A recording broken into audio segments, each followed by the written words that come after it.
championnes, quel bonheur de vous retrouver dans la chambre des secrets, toujours dans notre jardin d'Éden. Voilà, la chambre des secrets s'est déportée dans le jardin d'Éden parce que ça, c'est la volonté du Seigneur pour nous, c'est notre destination. Dieu veut que nous vivions en Éden. Et moi, ma prière en tout cas, c'est que tous les jours de ta vie, de cette année 2022, tu puisses vivre en Éden toutes tes histoires, tout ce que tu vas faire dans tes entreprises, dans ton boulot, dans ta famille, dans tes relations amicales, que tout puisse se passer dans une atmosphère d'Éden. C'est tellement bon d'être dans la présence de Dieu. Et je voudrais rappeler à une femme que le véritable Éden, c'est d'abord la présence de Dieu. Si tu es loin du Seigneur, il te sera difficile de transporter Éden dans ta vie parce que Éden, c'est l'environnement où Dieu règne. Éden, c'est l'environnement où Dieu se tient. C'est là où Adam et Ève avaient rencontré Dieu. C'est là aussi où ils ont vécu leur histoire d'amour, leur première histoire d'amour, et c'est ce dont nous avons parlé la semaine dernière. Nous avons posé la question de savoir, pour nous qui sommes mariés, quel type de couple nous sommes, et pour toutes celles qui ne sont pas encore mariées, quel type de couple elles s'apprêtent à bâtir. Nous trouvons les réponses dans la parole de Dieu parce que Dieu a donné des couples comme exemple et nous devons de les suivre. C'est ce que le pasteur Hortense a enseigné dans sa série sur qu'est-ce que nous apprenons des couples de la Bible, d'où je me suis inspirée pour partager avec vous ces différents points que nous avons vus la semaine dernière et que nous allons continuer à voir pendant quelques semaines. Bienvenue donc à Éden et comme c'est la coutume, nous allons inviter des amis, nous allons partager ce lien, nous allons liker les pages de Secrets de Femmes. J'en profite pour dire merci à tous les likes, à tous les messages d'encouragement que nous recevons, en tout cas aux auteurs, aux autrices de ces messages d'encouragement. Il y a aussi des auteurs, parce qu'il y a des hommes qui sont connectés à Secrets de Femmes. Je vous salue les frères qui êtes connectés. Et aujourd'hui, ma pensée va particulièrement vers toutes les sœurs qui sont du côté de la France. Que la grâce du Seigneur soit avec vous. J'espère qu'il ne fait pas trop froid. En tout cas, on est ensemble dans la chambre des secrets. Ici, la température est une température qui réchauffe le cœur, qui réchauffe les pensées, qui réchauffe l'âme, parce que c'est la température de la présence de Dieu. On va donc ensemble baisser la tête et prier, inviter le Saint-Esprit à prendre toute la place dans ce lieu, mais aussi la place dans tous les lieux où nous nous trouvons, chacune de nous. Peu importe cet endroit, il n'y a pas de limite pour l'Esprit de Dieu. Nous allons prier que l'Esprit de Dieu prenne le contrôle de nos cœurs, de nos pensées, que nous soyons connectés à ce moment de partage et surtout que Dieu dispose nos cœurs à recevoir cette parole et à la mettre en pratique. Nous allons baisser les têtes ensemble et prier. Seigneur notre Dieu, nous voulons te dire merci pour ce rendez-vous spécial, pour cette opportunité que tu nous donnes encore une fois de venir dans ta présence. Il est doux et agréable pour des sœurs de demeurer ensemble dans ta présence. Merci infiniment, Papa. Nous savons, ô Dieu vivant, que nous ne repartirons pas de ce lieu tel que nous sommes venus parce que ta présence, Seigneur, va réchauffer le cœur d'une femme, va encourager une qui était découragée. Ta présence va guérir un cœur blessé. Ta présence, Seigneur, va faire du bien. Merci, Papa. Bénis ces instants. Oh Dieu, mets les paroles dans ma bouche, Papa, que je ne parle pas de mon propre chef, mais que je parle de ta part. Prends le contrôle, conduis-nous dans ta présence, attire-nous dans ta présence, attire nos cœurs dans ta présence, transforme nos cœurs et fais de nous de véritables championnes, des femmes conduites par les secrets du Seigneur, des femmes qui produisent des fruits à la gloire de Dieu. Merci pour tout ce que tu fais. Merci Père, au nom de Jésus. Alléluia. Attire-moi à toi. Que l'Esprit de Dieu t'attire dans sa présence ce soir. Que tu ne viennes pas écouter simplement une personne, Que tu ne viennes pas sacrifier à une habitude, à une coutume, mais que ce rendez-vous soit un rendez-vous divin où Dieu t'attire à lui pour entendre ses instructions, t'attire à lui pour entendre son cœur, t'attire à lui pour te remplir de son amour et de sa bonté. Alléluia. Attire-moi à toi.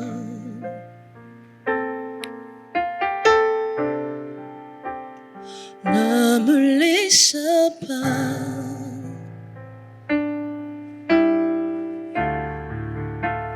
Je veux tout abandonner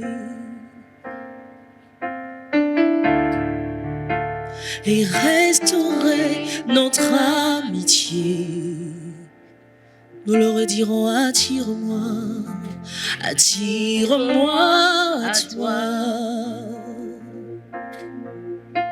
Ne me laisse pas, ne me laisse pas. Je veux tout abandonner, Seigneur. Je veux tout abandonner. Je veux restaurer notre amitié et restaurer notre amitié. Montre-moi la voie, montre-moi la voie qui me ramène à toi. Tu es tout pour moi, tu es tout pour moi, Seigneur. Tu es tout pour moi. Sans toi, je ne peux vivre. Tu es tout pour moi. Garde-moi près de toi. Tu es tout pour moi, Seigneur. Tu es tout pour moi. Tu es tout pour moi. Jésus, sans toi, je ne peux vivre. Sans toi, je ne peux vivre. Tu es tout pour moi. Tu es tout pour moi. Seigneur, garde-moi près de toi. Garde-moi près. Oh, tu es tout pour moi, Jésus. Tu es tout pour moi. Sans toi, je ne peux vivre, Seigneur. Sans toi, je ne peux vivre. Je suis perdu sans toi. Tu es tout pour moi. Garde-moi près de toi. Garde-moi près de... Dis-le. Garde-moi, Seigneur. Garde-moi près de ton cœur. Garde-moi près de toi. Chaque jour, à chaque instant, garde-moi près de toi. Garde-moi près de toi. Garde-moi près de ton cœur. Garde-moi près de ton cœur. Garde-moi près de...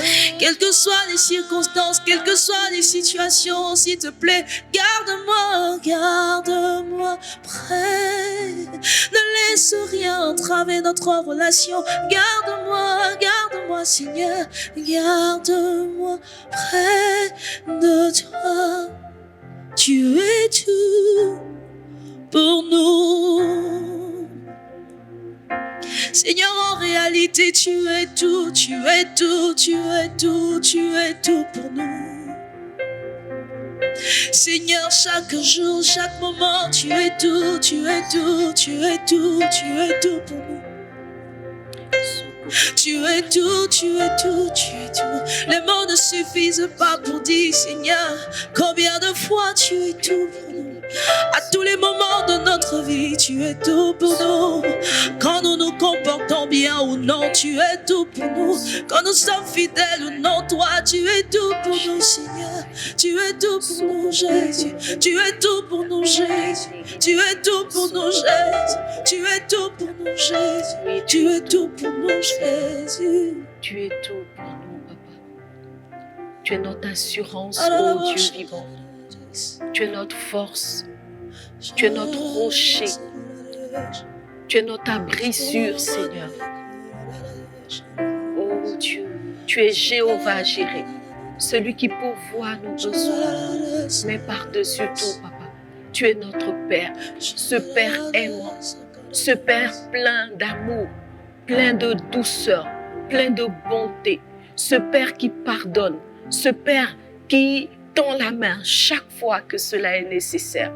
Oh Père, sans toi, nous ne sommes rien. Sans toi, nous ne sommes rien. Et nous voulons que tu, à chaque instant, nous attires dans ta présence, Papa. Ne nous laisse pas loin de toi. Ne nous laisse pas loin de ton amour. Ne nous laisse pas loin de ta présence, ô Roi de gloire. Nous avons tellement besoin de toi, Seigneur. Alléluia. Jésus.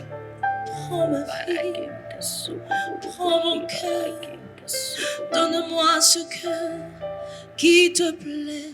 Prends ma vie, prends mon cœur, donne-moi ce cœur qui te plaît. Prends ma vie, prends mon cœur, donne-moi ce cœur qui te ressemble. Prends ma vie, prends mon cœur, donne-moi ce cœur qui te plaît. Au-delà des mots, au-delà des chants, donne-moi ce cœur qui te plaît. Au-delà des mots, au-delà des chants, donne-moi ce cœur qui te plaît. Prends ma vie, prends mon cœur, donne-moi ce cœur qui te plaît. Au-delà des mots, au-delà des chants, donne-moi ce cœur qui te plaît. S'il te plaît, Jésus, s'il te plaît, Jésus, donne-nous un cœur qui te plaît, un cœur qui te ressemble, un cœur à ton image, Seigneur. Donne-moi un cœur qui te plaît. Donne-moi les pensées qui te plaisent, Seigneur. Donne-nous un cœur qui te ressemble, Jésus. Un cœur qui pardonne en tout temps. Un cœur qui accepte tout pour la gloire de ton nom, Seigneur. Un cœur humble, un cœur qui te ressemble, Jésus. S'il te plaît, donne-nous un cœur qui te cherche. Au-delà des mots, au-delà des chants, donne-nous ce cœur qui te plaît. Au-delà des mots, au-delà des apparences, donne-nous un cœur qui te plaît, qui te plaît, qui te plaît, qui te plaît, qui te recherche, qui soupire après toi, qui te plaît, Seigneur, qui te plaît, Seigneur, qui te plaît, Seigneur. Un cœur qui te plaît, un cœur qui te cherche, un cœur qui te désire, un cœur qui soupire après toi. Et la bouche à Karadades, et ma de la bouche à Karadades, Rimama de Kebala, et ma de. Donne-moi un cœur qui te plaît. Alléluia. Oui, Seigneur, ce cœur qui t'adore en esprit et en vérité. Ce cœur, ô Dieu, qui ressemble à ton cœur, Papa. Un cœur de vérité, un cœur de sincérité, un cœur de justice, Papa. Un cœur qui recherche la pureté, Père, qui recherche tout ce qui est honorable, ô Dieu vivant. Oui, donne-nous ce cœur, afin que nous soyons des femmes distinguées, afin que nous soyons des femmes qui marquent leur environnement, Papa, afin que nous soyons des femmes, ô Dieu, mises à part dans cette génération, Père, que nous soyons ces femmes que tu, ô Dieu, apprécies et que tu honores, Papa. Merci, Père. Donne-nous le cœur qui te plaît. Donne-nous, ô Dieu de gloire, l'attitude qui te plaît. Donne-nous la démarche qui te plaît, Papa.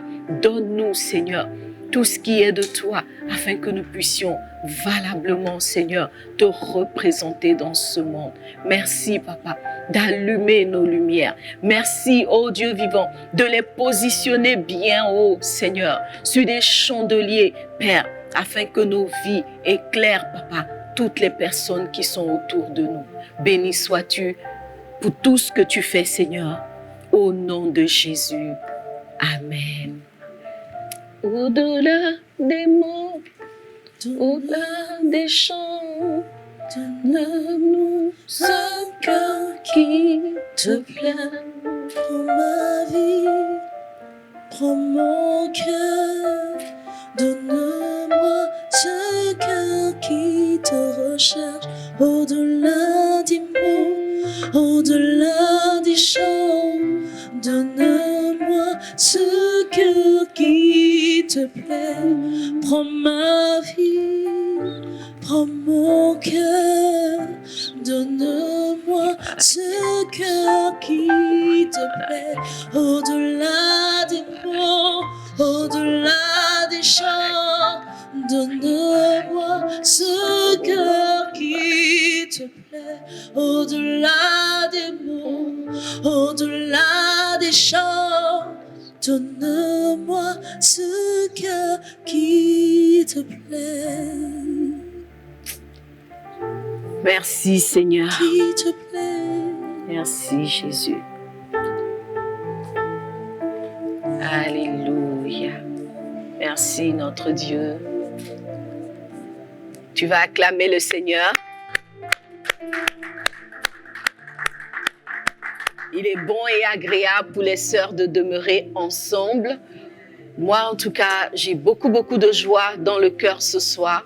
Et je veux dire merci au Seigneur pour toutes ses grâces, pour toutes ses faveurs dans ma vie. Je sais qu'il en est de même pour toi. Même les plus petites choses que Dieu fait, nous devons lui être reconnaissantes. Nous devons reconnaître Dieu dans nos vies, dans les moindres détails. Peut-être qu'il n'y a pas eu une chose extraordinaire dans ta vie aujourd'hui ou durant cette semaine. Mais déjà, le souffle de vie est une marque de la bénédiction et de la faveur de Dieu. Peut-être que c'est des petites victoires, des petits accomplissements, n'est-ce pas? Mais en cela, reconnais la main de Dieu, reconnais la grâce du Seigneur et tu verras qu'il fera des choses encore plus grandes. Que la grâce du Seigneur soit avec toi. On va donc revenir à notre thème, à notre sujet. Maintenant que nous avons répondu cette présence du Seigneur dans tous les lieux où nous sommes, nous savons que notre Dieu va parler à nos cœurs, il va nous révéler des choses cachées, il va nous révéler des secrets. Vous savez, ce qu'il y a avec un secret, c'est qu'il n'est secret que pour la personne qui ne savait pas. Tu vois, il est secret que pour la personne qui ne savait pas. Donc aujourd'hui, on va partager beaucoup de choses. Peut-être que tous ne seront pas secrets pour toi, mais je t'assure que si tu prêtes attention, à l'intérieur de tout ça, il y aura forcément une chose sur laquelle tu n'avais pas prêté attention, une chose que tu ne savais pas, une chose que tu ne connaissais pas, que le Saint-Esprit va révéler à ton cœur. Voilà, on est ensemble dans la chambre des secrets et depuis la semaine dernière, nous avons commencé un thème très important. Quel type de couple sommes-nous si nous sommes mariés? Et si nous ne sommes pas encore mariés, quel type de couple est-ce que nous nous apprêtons à bâtir? Pourquoi cette question est importante? Simplement parce que ce ne sont pas tous les couples, tous les modèles de couple qui sont conformes à la volonté de Dieu et surtout, ce ne sont pas tous les modèles de couple qui parviennent au succès, au bonheur, à l'épanouissement conjugal. La volonté du Seigneur, c'est que ton couple soit béni, ta vie conjugale soit épanouie et qu'elle te procure du bonheur, non seulement à toi, mais aussi à ton conjoint et à toute ta cellule familiale. Et qu'au-delà de ce bonheur, tu puisses devenir une source de bénédiction pour d'autres couples autour de toi. Donc, il est important, très important, d'être un modèle de couple qui est une bénédiction et qui devient une source de bénédiction. On a parlé la semaine dernière du premier couple de l'humanité qui c'est question quiz. Je cite quelques exemples et puis tu trouves la bonne réponse. Ah ouais, je sais. Tu me dis, c'est même pas la peine, maman Lily, on les connaît. Voilà, on les connaît. Le premier couple de l'humanité, ce beau couple. En tout cas, moi, quand j'imagine Adam et Ève, je les imagine tellement beaux, tellement splendide. Imaginez, comme quelqu'un dirait, le premier jet de Dieu, la première expression physique de Dieu, parce que la Bible dit que Adam et Ève sont sortis de Dieu. Dieu a dit, faisons l'homme à notre image. Et c'est vrai, il les a façonnés avec la terre, la poussière, mais la Bible dit qu'il a soufflé en eux son souffle de vie et surtout, ils étaient à son image, à sa ressemblance. Qu'est-ce que tu peux imaginer d'autre pensant à Dieu si ce n'est la splendeur? Oui, Adam et Ève étaient magnifiques, c'était un beau couple et toi aussi, je sais que avec ton conjoint, vous allez être un couple splendide, un couple magnifique, un beau couple. Alors, la semaine dernière, on a essayé de tirer des leçons de ce que Adam et Ève ont été en tant que couple. Qu'est-ce que Dieu leur a donné d'être en tant que couple? Quand Dieu les a unis en tant que couple, quelles sont les caractéristiques qu'il a mis dans ce couple? Parce que l'objectif était que Adam et Ève soient un couple pilote, si je peux m'exprimer ainsi, la première idée du couple selon le cœur de Dieu. Et nous avons trouvé 5 ou 6 points.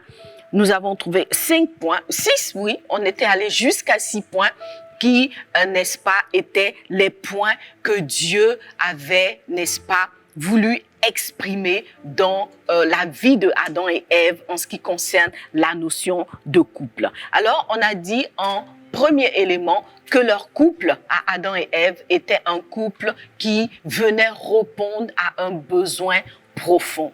La deuxième chose, c'est que avant de se marier, le sieur Adam, notre Adam bien-aimé, était un homme qui était déjà en activité. Il avait un travail, il avait une activité, une mission sur la terre, une vision à accomplir. Il n'était point oisif, c'était pas un chômeur chronique.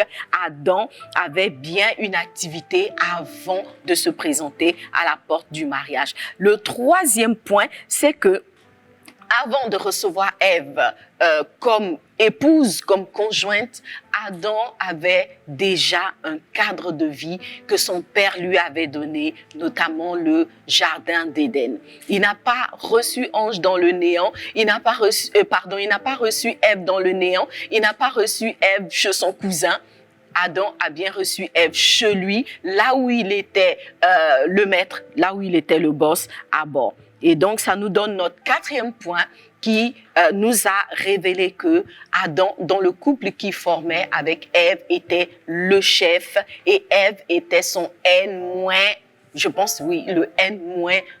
La semaine dernière, on a parlé du N-, on ne savait pas si c'était -1 ou -2, mais l'Esprit de Dieu m'a confirmé que Ève, était bien le N-1 de Adam. C'était pas elle le chef, elle ne portait pas la culotte avait bien sa place chez Adam, c'était lui le chef à bord. Le cinquième point, c'est que Adam a su reconnaître, n'est-ce pas, la splendeur de Ève. Il était en admiration devant la femme que le Seigneur lui avait donnée et il savait l'exprimer. Mais le plus important dans ce point-là, c'est que Dieu n'avait pas imposé une image de femme à Adam, mais Ève est bien le résultat du rêve de Adam, puisque quand elle était devant lui, il a tout de suite reconnu, alors qu'il se réveillait de son sommeil, il a dit, cette fois-ci, voici celle qui est. Cela signifie qu'il avait déjà dans son cœur une vision de la femme qu'il souhaitait. Il savait à quoi elle ressemblait, ou en tout cas devait ressembler, et il a reconnu cette image-là sans équivoque en Ève. Donc, on a compris que nous devons être le rêve de nos conjoints, n'est-ce pas? Nous ne devons pas forcer un homme qui a un autre rêve à nous épouser. S'il a un autre rêve, laisse-le aller vers son rêve. Et toi, trouve ton rêveur. Le point 6, c'est que Adam et sa femme étaient tous les deux nus et ils n'en avaient point honte. À ce point-là, nous avons évoqué la question de la transparence, de la confiance dans le couple, n'est-ce pas? Et cela est très important. Voici donc 6 points qui ont fait de Adam et Ève le couple selon le modèle divin. C'est le premier couple que Dieu a créé dans l'humanité et il leur a donné, en tout cas, il a veillé à les faire apparaître dans un ensemble de critères qui sont en fait les critères de Dieu en ce qui concerne en ce qui concerne la constitution d'un couple. Alors, les questions ont été posées. Quel couple es-tu? Comment as-tu conçu ton couple? Est-ce que ces différents points étaient respectés? Si ce n'était pas le cas, en tout cas, on a eu 1 semaine pour travailler sur la question. Il ne s'agit pas peut-être de divorcer quand on se rend compte qu'on n'a pas forcément validé tous les points, mais avec le Saint-Esprit, on peut, n'est-ce pas, recadrer le tir, on peut revenir aux fondamentaux parce que ces points-là, ce sont les fondamentaux d'un couple qui réussit. Que le Saint-Esprit nous aide, pour nous qui sommes déjà mariés et pour celles qui ne sont pas encore mariées, l'occasion nous est donnée, en tout cas sur la base de ces secrets, de veiller à avoir un mariage qui honore Dieu. Ça, c'était la bonne nouvelle. Maintenant, la mauvaise nouvelle dans toute cette histoire, vous le savez, c'est que Adam et Ève n'ont pas forcément réussi la mission que Dieu leur a assignée. Ils n'ont pas réussi en tant que couple dans la mesure où ils ont commis des travers et c'est ni l'un, je veux dire, ça n'a pas été fait de façon individuelle, mais le couple ensemble a commis des travers en sorte que le couple ensemble a été chassé du jardin d'Éden.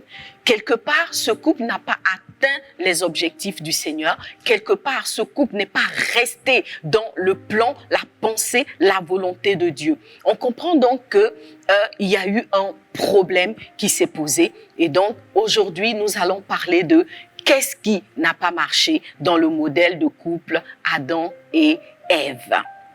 Nous retrouvons tous ces éléments-là, encore une fois, dans la parole de Dieu. Et je voudrais nous exhorter à lire les textes de Genèse 2 et de Genèse 3, n'est-ce pas, qui nous présentent clairement le couple Adam et Ève dans leur évolution. Alors, qu'est-ce qui n'a pas marché dans ce couple? Bien de choses n'ont pas marché. Quelque part, Adam et Ève sont, on va revenir sur cette notion à la fin de notre partage, ils sont un peu l'image de ce couple qui commence bien, qui commence sur des bons fondements, mais qui, chemin faisant, se perd et sort de la volonté de Dieu, sort d'Éden, sort de la quiétude, de la tranquillité, n'est-ce pas, de la paix, du bonheur que Dieu a prévu pour chaque couple. Je ne sais pas si cela est ta situation. Peut-être que tu as bien commencé ton mariage, tu as bien commencé ta vie de couple. C'était le bonheur, c'était franchement la plus belle histoire de mariage qui puisse exister. Et puis aujourd'hui, on ne sait plus où tout cela est passé. On se pose des questions, on se demande pourquoi est-ce que je suis rentrée dans ce couple, pourquoi est-ce que j'ai épousé cet homme, pourquoi j'ai épousé cette femme, etc. Vous êtes d'accord avec moi qu'il y a très peu de mariages qui commencent mal. Quoique, on va voir avec d'autres exemples que certains peuvent mal commencer, mais je t'assure que si tu as choisi ton conjoint toi-même, sur la base des points que nous avons évoqués la semaine dernière, normalement, tu es dans une histoire qui fonctionnait. Seulement, à l'heure d'aujourd'hui, les choses ne fonctionnent plus et je voudrais te dire que tu n'es pas la seule personne. Ne te culpabilise pas outre mesure parce que Adam et Ève, le premier couple de l'humanité, a aussi quelque part fait échec. Mais il y a de l'espoir, il y a une solution. Et chaque échec est une occasion, n'est-ce pas, de rebondir. Chaque échec se présente comme un tremplin, comme une marche sur laquelle on peut se poser pour repartir vers une nouvelle espérance, vers un prochain succès, une prochaine victoire. Je prophétise donc que ton couple entre dans sa destinée. Je prophétise que le bonheur d'Éden est restauré dans ta maison au nom de Jésus. Et toi qui n'es pas encore marié, je prophétise que tu saisis Éden, tu commences bien comme Adam et Ève et tu finis très bien aussi à l'exemple d'autres couples que nous allons voir par la suite. Alors, qu'est-ce qui n'a pas marché dans le couple Adam et Ève? Nous allons rapidement évoquer 8 points. C'est beaucoup. Ah, oui, 8 points. Vous savez, c'est pour détruire quelque chose, souvent, il ne faut pas beaucoup, mais notre Dieu est un Dieu patient. Voyez, et souvent, il va donner toujours une chance, mais si on multiplie les faux pas, si on multiplie les erreurs, si on multiplie les désobéissances, on finit toujours par aboutir à l'échec. Et quelque part, ça a été le cas de Adam et Ève. Quand on lit cette histoire, elle se résume en quelques versets, mais en fait, il y a toute une histoire derrière l'échec du couple Adam et Ève. Qu'est-ce qui n'a pas marché? La première chose qu'on peut noter de façon évidente dans le fonctionnement de ce couple qui aurait dû être un modèle, c'est le fait que ce couple a méprisé la parole et les instructions de Dieu. Vous êtes d'accord avec moi, les filles, que Dieu avait donné une instruction formelle à Adam, que nous retrouvons dans le verset 16 de notre chapitre 2 de Genèse. Il est dit, l'Éternel Dieu donna cet ordre.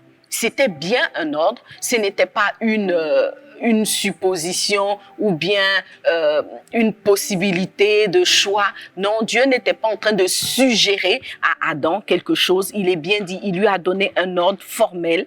Tu pourras manger de tous les arbres du jardin, mais tu ne mangeras pas, ça c'est au verset 17, tu ne mangeras pas de l'arbre de la connaissance du bien et du mal, car le jour où tu en mangeras, tu mourras. En tout cas, il y avait un arbre dans le jardin qui s'appelait l'arbre de la connaissance du bien et du mal, que Dieu avait interdit formellement à Adam de manger. Donc, en mangeant l'arbre du fruit défendu, Adam et Ève ont manifestement, de façon évidente, désobéi à Dieu. Donc, ils ont méprisé sa parole. Voyez. Et là, c'est vraiment le plus gros élément de leur chute. Voyez. Un couple qui se bâtit hors de la parole de Dieu, hors du respect des principes divins, hors de la volonté profonde de Dieu, est quelque part un couple qui est programmé pour l'échec. Voyez, le fait de ne pas être resté fondé, de ne pas être resté vissé ou je dirais attaché à la parole de Dieu a conduit inévitablement le couple Adam et Ève à l'échec. La parole de Dieu, les principes de Dieu, n'est-ce pas, les règles divines doivent être le fondement de ton couple. Si tu veux réussir ton mariage, si tu veux avoir un couple épanoui, si tu veux avoir un couple qui demeure en Éden, la première chose à faire, c'est de rester attaché à la parole de Dieu. Et je peux te dire que c'est une erreur qui est presque sans appel. C'est vrai que quelque part, Dieu va essayer de sauver la situation. Il va chaque fois t'interpeller. Il va chaque fois t'envoyer des signaux. Mais tu dois savoir que si la parole de Dieu n'est pas la base et le fondement du couple que tu veux bâtir, tu es déjà programmé pour l'échec. Et c'est ce que le Seigneur nous dit en Josué 1, le verset 8 que nous connaissons tous, que ce livre de la loi ne s'éloigne point de ta bouche. Médite le jour et nuit pour agir. Pas simplement méditer sans agir. Il ne faut pas simplement écouter, mais il faut entendre et mettre en pratique pour agir fidèlement selon tout ce qui est écrit, car c'est alors que tu auras du succès, que tu réussiras dans tes entreprises. Donc c'est alors que tu auras du succès dans ton mariage, dans ton couple, dans ta vie de couple.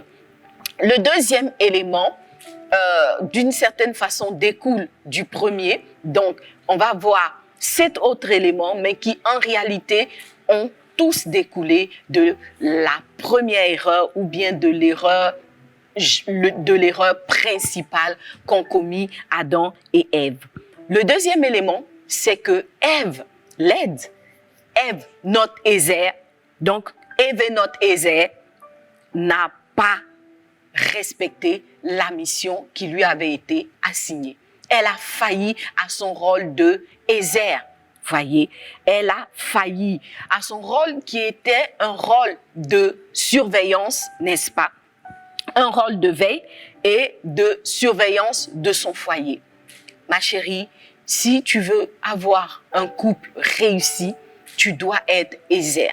Et on a expliqué clairement que Ézer est l'aide qui assure une veille, une surveillance, une protection, une certaine protection en tout cas du couple. Tu dois rester éveillé. Ève n'a pas vu l'attaque arriver.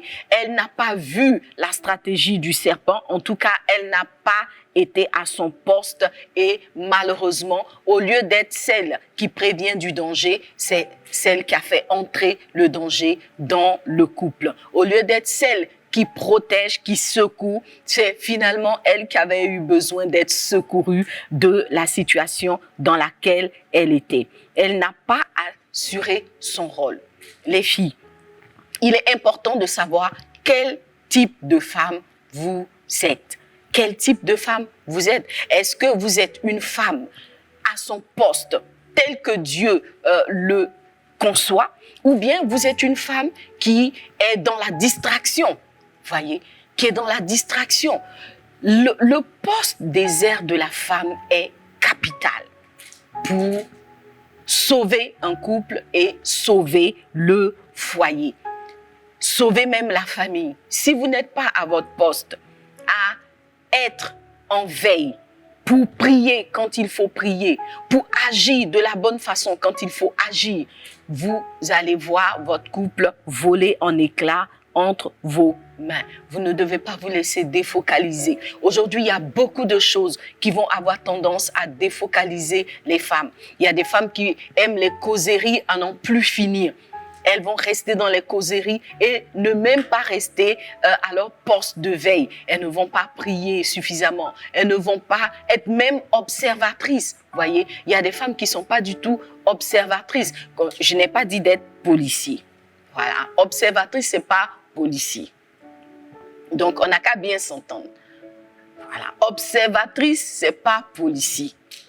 Donc, j'ai dit d'être observatrice. Je n'ai pas dit d'être le gendarme, le policier sur la vie de ton mari. Les deux ne sont pas pareils. Donc, Ève a failli à son rôle. Le troisième point, malheureusement, c'est que, alors que Ève a failli à son rôle, notre chef Adam, lui aussi, a failli à son rôle de chef. Waouh! Donc, on est dans une configuration où, dans un couple, personne ne fait ce qu'il a à faire. Tout le monde fait justement ce qu'il n'a pas à faire. Voyez? Et il y a des couples comme ça. Voyez? À gauche, à droite, devant, derrière, sauf là où il faut être. Voyez? Adam, qui est le chef de la famille, aurait dû assurer son rôle de chef lorsque Ève lui a tendu le fruit défendu. Il n'était pas du tout obligé de manger. Voyez, c'est là où, en tant que chef, il aurait dû dire « Non, Ève, tu ne mangeras pas ce fruit, tu vas me le poser tout de suite. » Ou lui dire, au cas où elle aurait mangé sans qu'il ait vu, tu as mangé, mais sache qu'il y a une instruction que Dieu a donnée et je ne te suivrai pas dans ton erreur. Moi, je ne mangerai pas et tout de suite, tu vas faire prière de repentance. Mais on ne sait pas ce qui s'est passé. Adam a mangé le fruit. Alors moi, j'ai imaginé qu'est-ce qui a bien pu emmener Adam, le chef, à manger le fruit. Alors, il y a 2 possibilités au moins, peut-être 3, peut-être 4, mais il y a au moins 2 possibilités. La première possibilité, c'est que Adam avait donné la culotte conjugale à Ève. Voilà. Donc, il était là en tant que chef, mais au fond, il n'était plus le chef. Et on a expliqué la semaine dernière que les filles, vous ne devez pas chercher à ravir le rôle de chef. Parce que si vous le faites, vous allez déséquilibrer, n'est-ce pas, l'équilibre conjugal. Et en déséquilibrant ainsi l'équilibre, vous allez lever des barrières qui vont laisser passer les œuvres de l'ennemi, qui vont laisser passer l'ennemi. Donc, on ne sait pas. Peut-être que Ève était tellement autoritaire qu'elle disait à gauche, Adam, gauche, Adam, toi aussi. Tu es le chef ou tu n'es pas le chef? Voyez. Donc, j'ai imaginé que Adam a mangé le fruit parce qu'il y avait la contrainte. Il avait peur de Ève. Ma chérie, quelle est cette histoire où ton mari a peur de toi? Il ne peut pas te parler. Il ne peut pas te dire non, ne fais pas ceci. Il ne peut pas te dire non, on va plutôt faire ceci ou cela. Tu es le chef à bord. Si c'est ça, dis avec moi, échec programmé.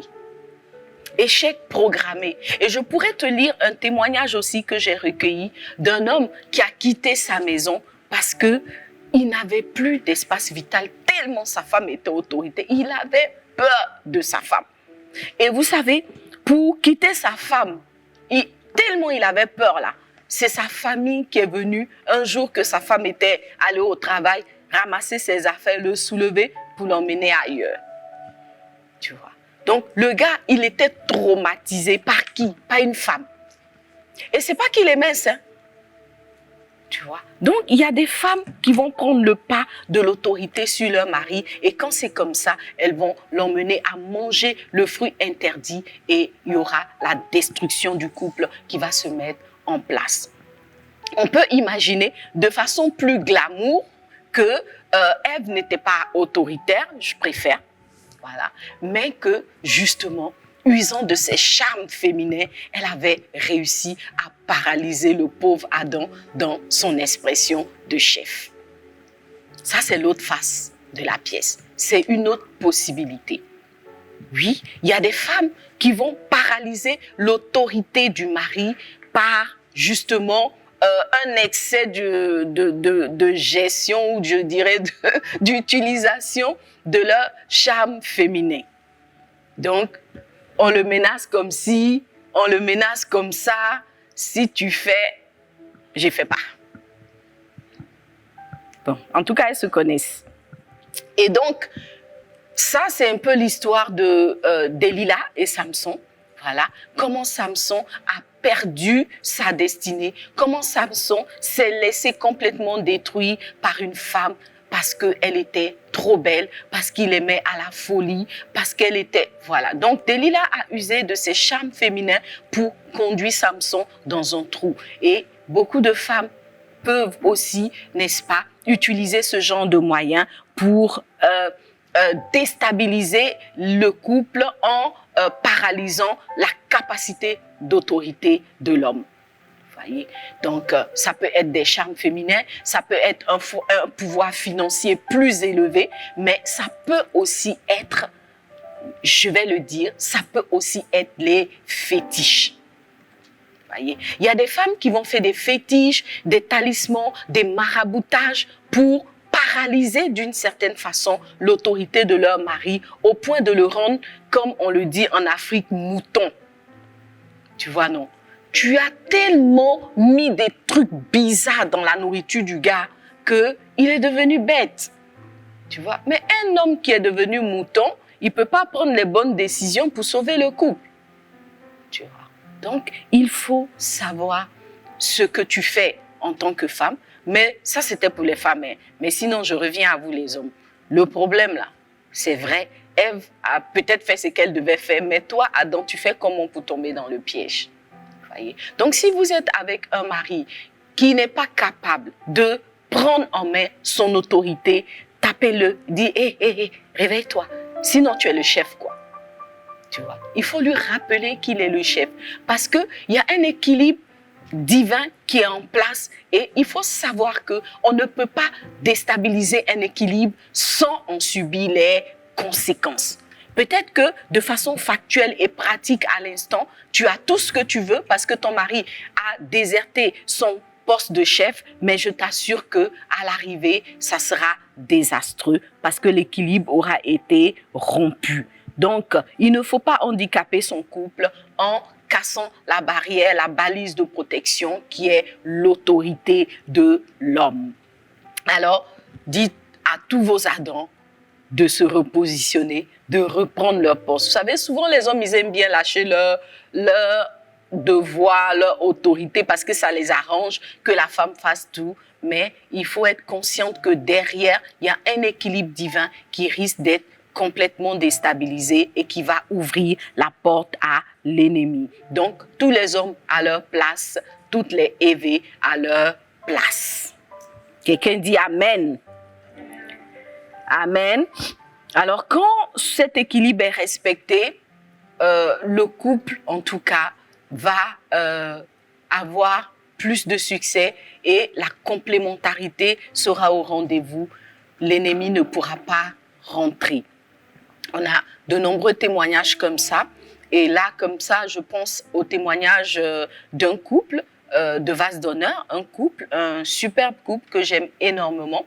Alors, la sœur, l'épouse, elle rendait ce témoignage-là qu'elle avait pris une décision par rapport à leur fille, à la scolarité de leur fille, et elle voulait absolument que ce qu'elle avait décidé soit fait comme elle avait décidé. Elle a même prié, elle a même essayé d'influencer son mari et tout. Dieu merci, ce mari, cet homme, c'est un Adam. Enfin, c'est un vrai Adam, lui. Un garçon pile. Il ne voyait pas les choses de cette façon. Quand il priait, quand il se mettait devant le Seigneur, il voyait autre chose. Voyez, il voyait les choses légèrement différentes. Et parce qu'il était le chef, il a imposé sa volonté, il a imposé à son épouse ce que lui, il ressentait. Et vous savez quoi? À l'arrivée, en fait, ce que l'homme avait décidé leur a fait sauver plusieurs centaines d'euros. Ça a été vraiment la bonne décision et ça a apporté un succès par rapport à la décision qu'ils étaient en train de prendre. Donc, soumets-toi à l'autorité du chef. Dieu n'a pas nommé l'homme chef pour rien. Il y a quelque chose, il y a une bénédiction, il y a une faveur qui se cache derrière le respect des rôles et l'honneur des positions de chacun dans le couple. Amen. Alors donc, Adam a failli à son rôle. En point 4, qu'est-ce qui a fait échouer le couple Adam et Ève? C'est le fait que Ève avait une curiosité excessive et quelque part, elle était remplie de convoitise. Waouh! Vous savez, moi, quand je lis ça, je me dis, si Ève, qui était la fille directe de Dieu, avait autant de convoitise dans son cœur, qu'est-ce que ça va être pour nous, les filles? Donc, au début, quand je lisais ça, je me disais, ma chérie, tu es pas la fille tu es la fille d'Ève. Voyez, ça, des fois, la convoitise prend tellement nos cœurs, les filles. Donc, effectivement, c'est un péché qui vient depuis l'origine de l'humanité, parce que le diable était déjà descendu. Alors qu'elle était dans un jardin magnifique, que Dieu lui avait tout donné, Ève a trouvé le moyen d'avoir de la convoitise pour la seule chose qui ne lui était pas permis. Dis avec moi, ça c'est quoi ça encore? Ça c'est quoi ça? Genre, il y a 1 million de choses dans le jardin. Tu as droit à tout. Dans 1 million là, le 1 million 1, il y a 1, on dit non, ça là, faut laisser. Mais toi, c'est ça tu veux. C'est ça tu veux. Si tu es rempli de convoitise à ce niveau, tu peux être sûr que cette convoitise va envoyer l'échec non seulement dans ta propre vie, mais également dans la vie de ton couple. Pourquoi je dis que Ève était remplie d'une curiosité excessive et de convoitise? Parce que, en fait, c'est elle qui est allée manger le fruit interdit. Elle savait que le fruit était interdit puisque Adam avait partagé avec elle l'information. Elle le savait. Elle savait, à contrario, que toutes les autres choses dans le jardin lui étaient permis. Et vous le savez avec moi, non seulement tous les autres arbres, tous les autres fruits, toutes les autres choses qui se trouvaient dans le jardin lui étaient permis, mais au milieu de ce tout, il y avait l'arbre de vie. Pour dire que des fois même, là où notre convoitise nous envoie, il y a son mieux qu'on a déjà, ou il y a son mieux qui nous est accessible, il y a son mieux qui nous est permis. Voyez? Donc quand tu vois quelque chose comme ça, tu comprends qu'en fait, derrière ta convoitise, il n'y a qu'un plan diabolique pour te détruire. Ève savait que le fruit ne devait pas être consommé. Pourquoi est-ce qu'elle a cédé à la séduction du serpent? En fait, simplement parce que, quelque part, comme Pasteur Hortense l'a si bien expliqué dans son ouvrage, elle était attirée constamment vers l'interdit. Et il y a beaucoup d'histoires comme ça. Il y a des femmes qui vont détruire leur vie de couple parce qu'elles seront attirées par l'adultère qui est le seul interdit dans leur vie de femme.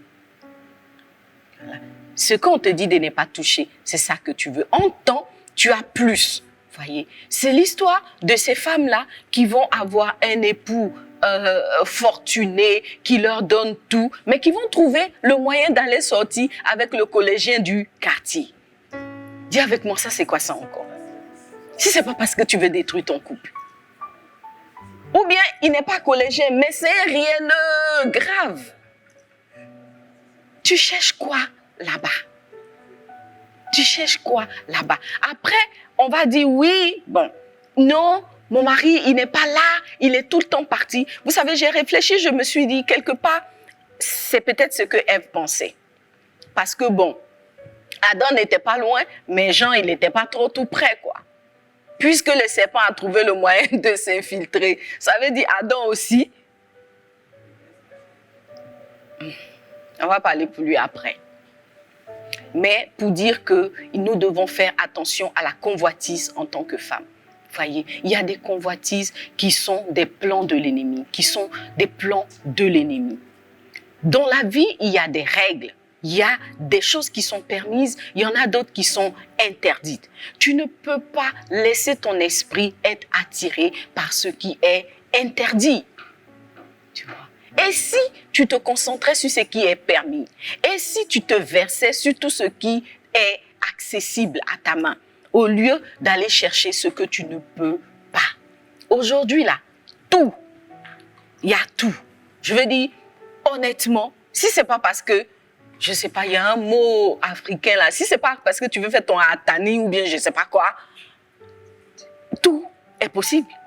C'est même plus une question d'argent, une question de niveau social et tout. Il y a tout, pour tous les budgets, pour tous les goûts, il y en a. Pour toi, il y en a. Pourquoi tu veux pour ta sœur? Voilà. Tu vas aller prendre crédit pour avoir ce qu'elle a. En temps, tu sais que ce n'est pas nécessaire. Tu vois. Donc, ce n'était pas nécessaire d'aller à la rencontre du fruit interdit parce que non loin, il y avait le fruit de l'arbre de vie. Il y avait mieux. Il y avait son mieux. Alléluia. Alors la convoitise va te détruire et détruire ta vie, la vie de ton couple, parce que tu vas ramener des problèmes à la maison, tu vas ramener des dettes à la maison, tu vas ramener des palabres à la maison avec la convoitise. Je n'ai pas parlé de la curiosité, mais en fait, c'est pas loin. Pourquoi est-ce que finalement Ève a laissé le serpent la séduire? Parce que quelque part, sa curiosité, c'est-à-dire que en fait, les femmes ont une curiosité. Elles voulaient savoir le fruit que Dieu dit n'est pas mangé là, son goût est comment? Ça, c'est la curiosité, tu vois. Comment? Elle ne peut pas manger, elle veut savoir. C'est-à-dire que tu veux savoir ce qui est dans le téléphone de ton mari là, tu veux savoir. Mais il y a des informations, quand tu vas les savoir, le couple va mettre la clé sous le paillasson. Laisse comme ça. Laisse comme ça. La curiosité, c'est un vilain défaut, hein? Tu vois, non? C'est un vilain défaut. Il y a un verset de la Bible qui dit que des fois, il est mieux même de ne pas entendre ce que ton serviteur dit. Ne cherche pas à tout savoir. Ne cherche pas à tout comprendre. Ne cherche pas, tu vois. Il y en a, elles vont vouloir savoir. Oh, à la réunion du bureau, là, le mari était avec qui? Il y avait qui à la réunion? La secrétaire qui était là, elle est habillée comment? Coiffée comment? Elle habite où? Tu vas faire quoi avec tout ça? Voyez. Donc, la curiosité peut t'emmener des problèmes. Parce qu'à être trop curieuse, tu vas tomber sur des informations qui vont te déstabiliser et qui vont programmer la ruine de ton couple. Jacques nous dit dans Jacques 1, dès le premier chapitre au verset 14, « Mais chacun, donc chacune, est tenté quand elle est attirée et amorcée par sa propre convoitise. Puis la convoitise, lorsqu'elle a conçu, enfante le péché. Et le péché étant consommé, produit la mort. » Donc la convoitise n'a pas d'autre destination que le péché et la mort. Dis à ta voisine, laisse ça comme ça. Le cinquième point, il nous en reste encore quelques-uns, le cinquième point qu'on peut tirer de l'expérience d'échec de Adam et Ève, c'est le fait que, quelque part, Ève a manqué de discrétion. Elle a manqué de discrétion. Elle n'était pas obligée de tout expliquer au serpent, tu vois. Il y a des choses qu'il vaut mieux garder pour soi, tu vois. Ève, elle aimait trop causer, en fait. Elle aimait trop causer. Donc, il y a des femmes qui aiment tellement causer que les secrets familiaux vont sortir, que les choses qu'il ne faut pas dire vont sortir, et puis après, c'est les problèmes, tu vois. Parce que des fois, quand on parle, on ne sait pas à qui on parle. Ce que tu dis, tu ne sais pas qui va utiliser ça demain contre toi, tu vois. Il faut apprendre à fermer ta bouche, tu vois. Un peu de discrétion, c'est important pour le succès d'un couple, voyez. Parce que justement, un couple a vocation à avoir une intimité. Voyez, quand on parle de couple, on parle tout de suite de la notion d'intimité. Mais il y a des filles, il n'y a aucune intimité les concernant ni concernant leur couple. Tout se dit, tout se sait, tout. Dis à ta voisine, arrête ça. Ou bien dis à ta voisine de chat, arrête ça. Voyez, une femme de valeur, une femme qui va réussir son couple, une femme qui sera une véritable Ézère, 100% brand new, comme il faut, c'est une femme discrète.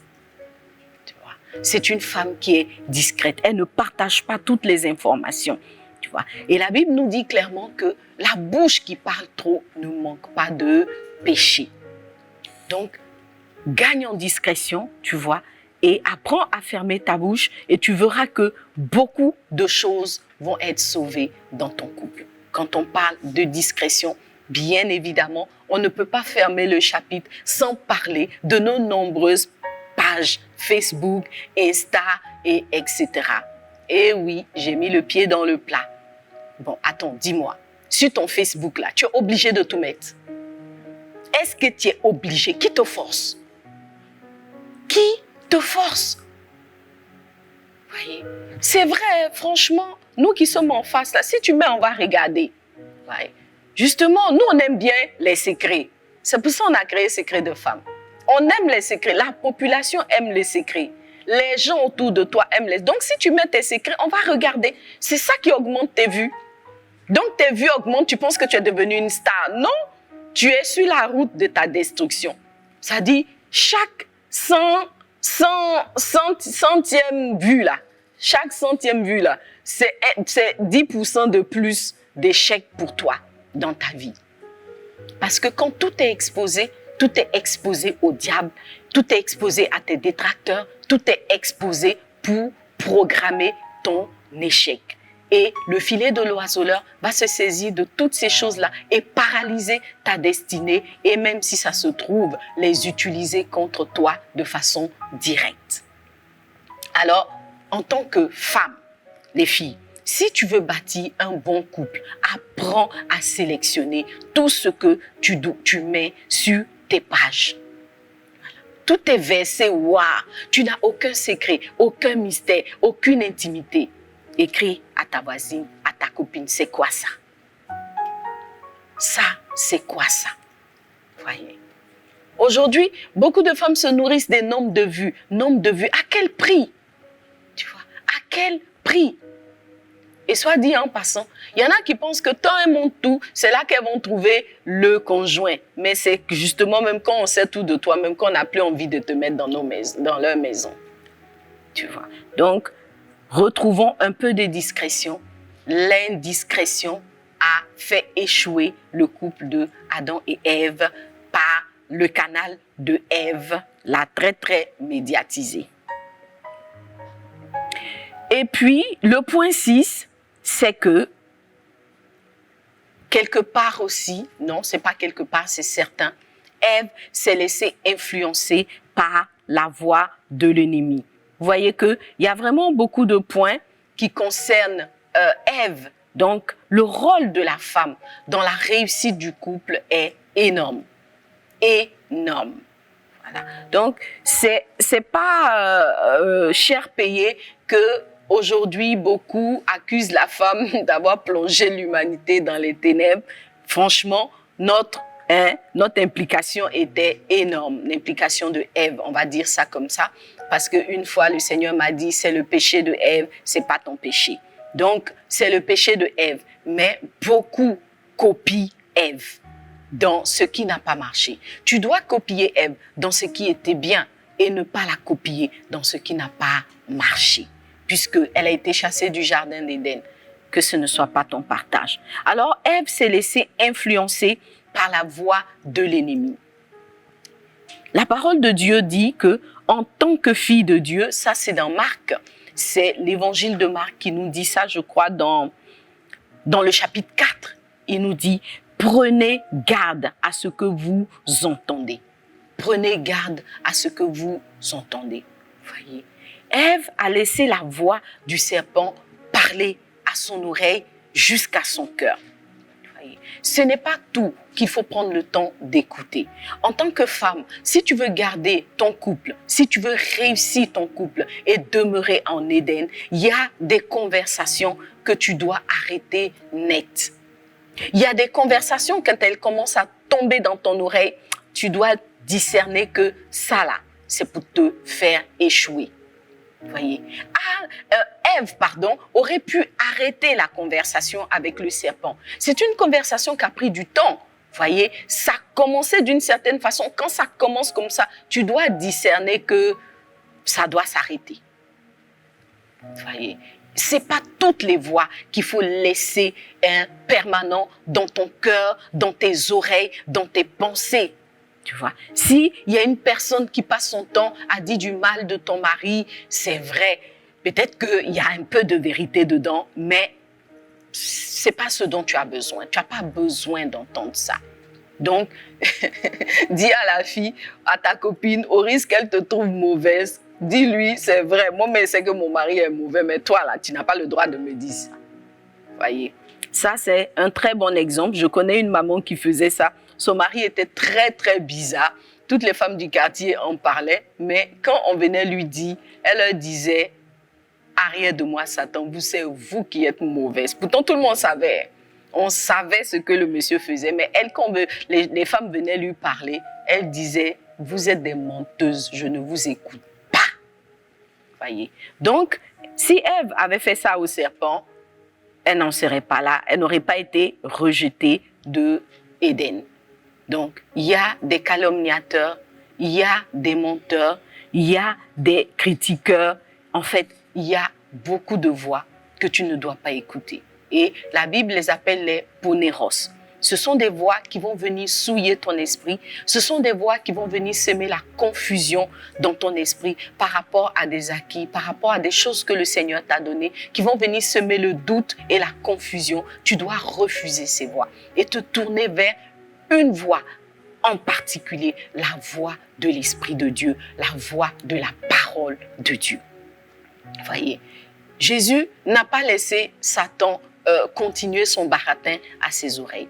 Quand le diable t'emmène des mauvaises pensées, réponds-lui avec la parole de Dieu. Ou quand il utilise une personne, comme il a utilisé Pierre pour déstabiliser Jésus, dis-lui, arrière de moi, Satan. Et refuse de rester à écouter ce que tu sais va te conduire vers des erreurs fatales, va te conduire à des réactions qui ne vont pas te faire du bien. Voilà, tu sais, quand ça commence, tu sais où ça va se terminer. Donc, refuse d'écouter et va plutôt nourrir ton esprit de choses qui vont te donner la force de réussir ton couple et de réussir à bâtir à Éden, de rester à Éden pour atteindre la destination que le Seigneur a, n'est-ce pas, prévue pour toi. N'accepte pas les voies dont l'objectif est la destruction de ta vie, la destruction de ton couple, la destruction de ta destinée. Le 7e point, on en est au 7e, c'est que Adam et Ève ont manqué de discernement. Je sais que ça là, toi-même tu avais déjà écrit ça dans les commentaires. Ils ont manqué de discernement. Voyez, le diable était déjà descendu sur la terre. La Bible dit animé d'une grande colère. Voyez, peut-être que Dieu ne les avait pas informés qu'il y avait un ennemi, mais dans tous les cas, Dieu avait, je le pense, donné un esprit de discernement. L'esprit de discernement est disponible. Et en tant que femme, nous devons, n'est-ce pas, développer notre discernement. Si vous êtes honnête avec vous-même, vous allez voir qu'à l'intérieur de vous, il y a toujours cette intuition que Dieu vous a donnée en tant qu'Ézer pour discerner les situations.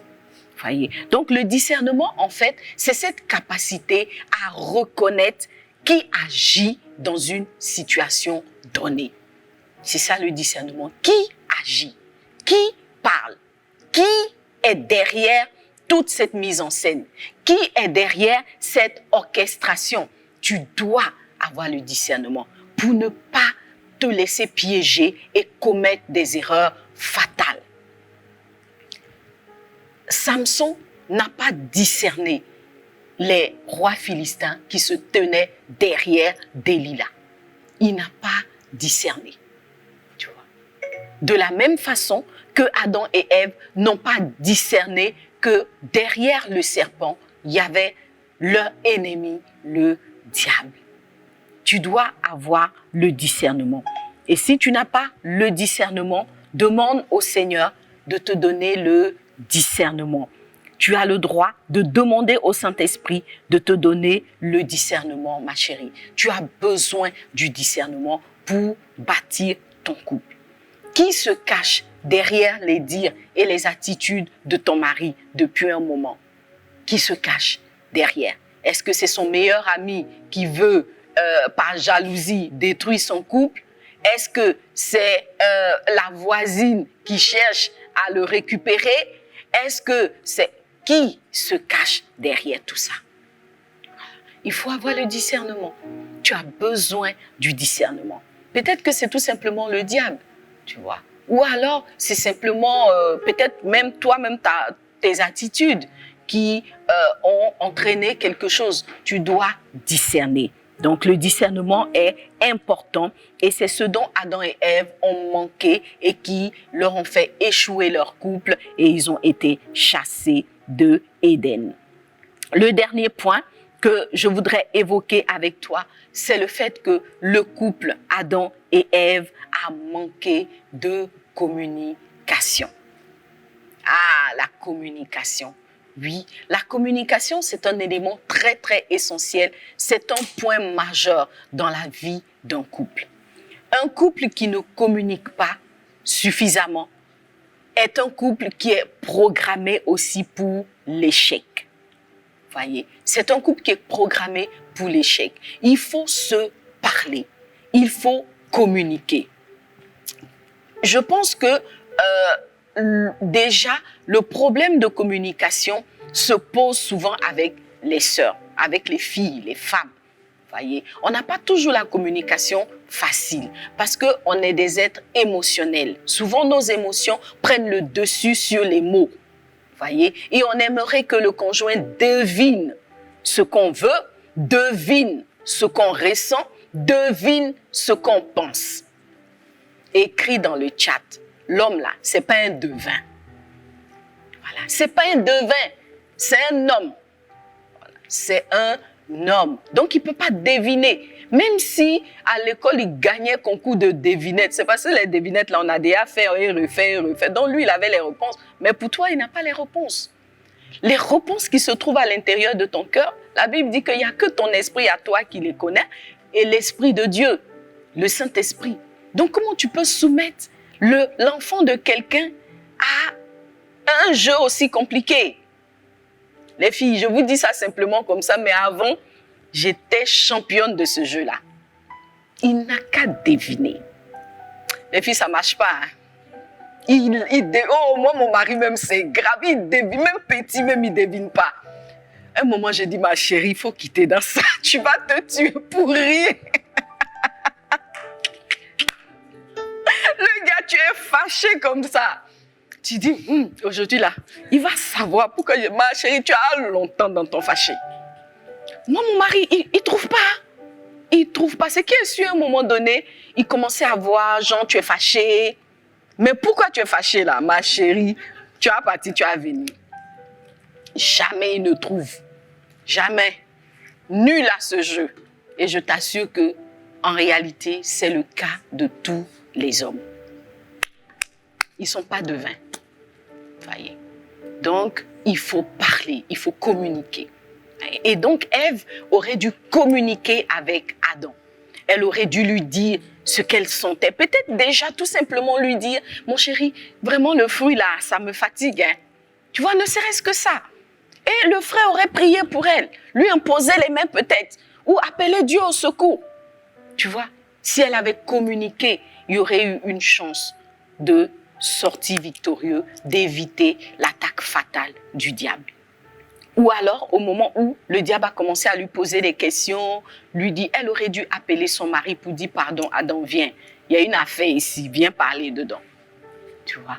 Non, elle a voulu gérer seule, elle n'a pas communiqué. Vous savez, les filles, il y a des choses qu'il faut partager. Il y a des souffrances qu'il faut partager. Il y a des émotions qu'il faut partager avec le conjoint. Au fond, il t'aime. Il veut te faire du bien, il veut te secourir, il veut t'aider, mais il ne sait pas, tu vois. Et ce n'est pas de la mauvaise vue, il n'est pas de mauvaise foi, il ne sait pas, tu vois. Donc la communication va lui permettre de mieux te comprendre, de mieux savoir ce que tu attends de lui et tout simplement, il le fera, tu vois. Donc il faut communiquer et communiquer de la bonne façon. Ève n'a pas parlé à Adam.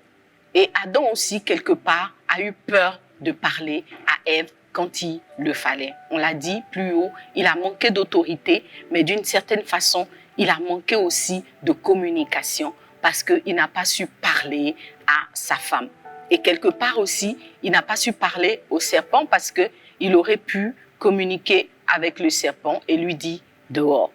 Voyez, ça, c'est un autre problème que les hommes ont dans les couples. Souvent, les femmes ont des problèmes avec peut-être la belle famille, peut-être même avec le personnel, avec les cousins du mari, Maintenant, le mari, tu vois ça, tout ce qu'on te demande, c'est ouvre ta bouche pour dire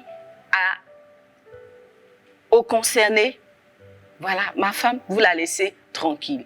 Ma femme n'est pas concernée. C'est tout ce qu'on te demande, communique. Voyez, non. Il faut communiquer. Voilà. Et on aurait pu développer beaucoup plus longtemps le principe de la communication, les règles de la communication. Mais il faut savoir, en résumé, que la communication est essentielle dans le couple. L'homme a besoin de communiquer, la femme a besoin de communiquer. C'est vrai que des fois, on ne parle pas forcément le même langage, mais commencer à communiquer, c'est déjà un début de solution. Et je pense qu'avec la grâce de Dieu, on finira par se comprendre. Donc, le couple n'a pas communiqué. Communiquer permet d'affiner la stratégie du couple. Communiquer permet comment on dit ça, d'avoir la même stratégie, de pouvoir se concerter et adopter une stratégie commune, en tout cas. Donc, la communication permet, n'est-ce pas, de pouvoir vraiment être ensemble et avoir la même façon de voir les choses et d'aller dans la même direction. Même pour l'éducation des enfants, des fois, il faut juste communiquer pour que le couple puisse agir de la même façon, puisse aller dans la même direction. Donc, la stratégie va être affinée, elle va être mieux orchestrée par la communication. Et donc, la communication solidifie le couple au lieu de le détruire. Il faut communiquer les informations essentielles et ne pas attendre que l'information vienne de l'extérieur. Voilà, donc, on a fait un peu le tour de tout ce qui n'a pas marché dans le modèle Adam et Ève. Je le disais en introduction, Adam et Ève, c'est le premier modèle de couple que Dieu a donné à l'humanité de voir. Et on peut dire en conclusion que c'est un couple qui a commencé avec des bons fondements parce que c'était des fondements divins. Mais malheureusement, dans leur marche, dans leur parcours, ils ont failli, n'est-ce pas? Ils ont perdu le fil, ils sont sortis de la volonté de Dieu et ils ont échoué ce que Dieu avait prévu pour eux. Ma prière est que tu puisses retenir ce qu'il y a de bien dans le couple Adam et Ève. Peut-être que tu es effectivement dans une configuration Adam et Ève. Tu as bien commencé, mais chemin faisant, tu es en train de perdre pied. Le couple est en train de s'effondrer. Votre bateau est en train de prendre de l'eau. Dieu a un plan de rédemption. Il ne veut pas vous chasser de Éden parce que son plan pour vous, c'est Éden. Viens au pied du Seigneur et revois les différents points qu'on a évoqués en faisant l'effort de les mettre en pratique et tu verras que Éden sera restauré, ta vie de couple sera restaurée. Et si tu es en cheminement, en marche vers le mariage, sache que ce sont des éléments que tu dois prendre en compte, sur lesquels tu dois commencer à travailler pour que ton couple soit un couple type première saison Adam et Ève, deuxième saison toujours dans le jardin d'Éden. Que Dieu te bénisse abondamment. C'est bien de parler, mais la force d'être nous vient du Seigneur. La force de faire nous vient du Seigneur. On va donc baisser la tête.